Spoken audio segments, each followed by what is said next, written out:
April 12, 2016. A day that began like any other in the small town of Yorkton, Saskatchewan. But by nightfall, 16-year-old Mekayla would vanish without a trace, leaving behind a trail of questions and a family desperate for answers.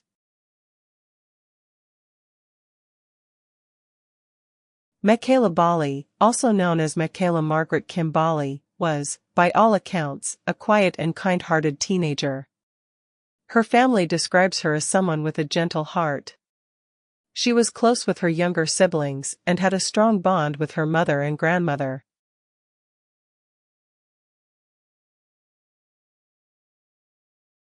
Mekayla wasn't known for rebellious behavior. She was cautious and rarely stayed out late. On April 12, 2016, she was last seen between 1 o'clock and 1:45 p.m. at the now-closed STC bus depot. She was wearing glasses, a teal infinity scarf, jeans, a 3/4 length burgundy coat, and had her blonde hair worn down. To understand what happened, we must retrace Mekayla's steps on that fateful day. At 6:41 a.m., Mekayla sent a text message to a friend, asking for a ride to the local TD bank.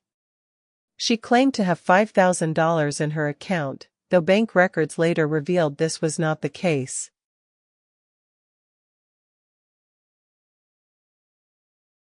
Arriving at school between 8:10 and 8:20 a.m., Mekayla entered Sacred Heart High School. Surveillance footage shows her placing a binder in her locker at 8:21 a.m. before exiting through the back entrance at 8:30 a.m.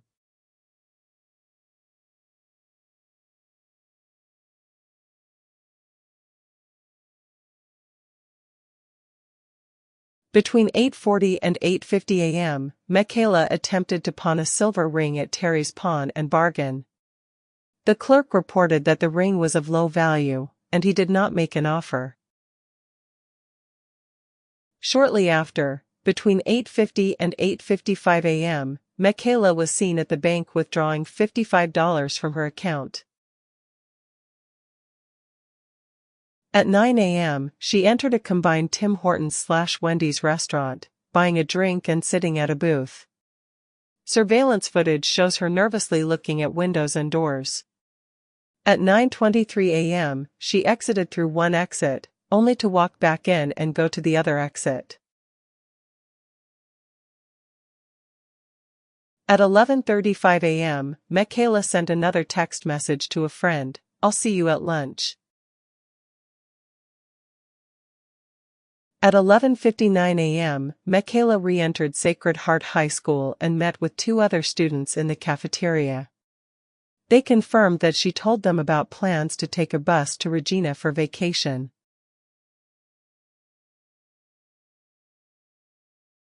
Surveillance cameras show her leaving the school at 12:03 p.m. She was next seen at the Trail Stop restaurant, attached to the bus depot, where she ordered lunch. Eyewitnesses reported that she left the restaurant between 1 p.m. and 1:45 p.m. After 1:45 p.m., Mekayla was never seen again.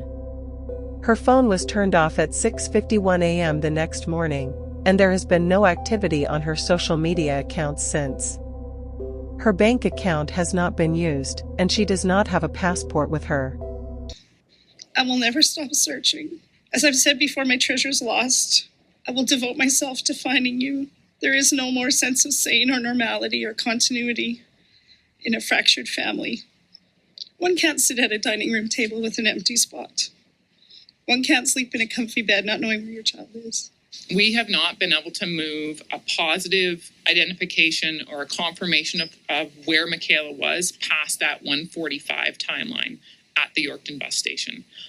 That is information that we can't move past. People just don't vanish without anybody knowing anything. There is someone out there who knows something. It's been a year, excruciating year for this family, and they just want to know she's safe. I feel like I don't know any more today than I did at that point. And so, yeah, it is frustrating. The moment that I realized she was missing, I realize this is not going to be easy because this isn't in this child's character. So I know there's probably other issues at play that I'm not aware of. It's people's responsibility and duty to look for my daughter. No one will ever take that responsibility or duty more than their mother.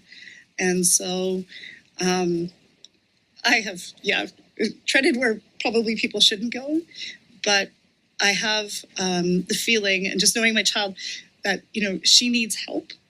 I don't believe she's safe. My sister, Mekayla, vanished a year ago. It has been the saddest year of my life. My life has changed so much. I miss Mekayla and cry for her every night. I don't understand what happened to Mekayla. I just want her to come home. Mekayla, I love you and miss you each day. If you know where Mekayla is, call 911. If you have Mekayla, take her to a safe place and let her go. Then Mekayla can come home to us.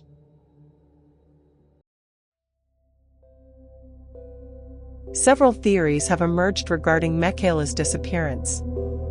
Some believe she may have run away, citing her plans to travel to Regina.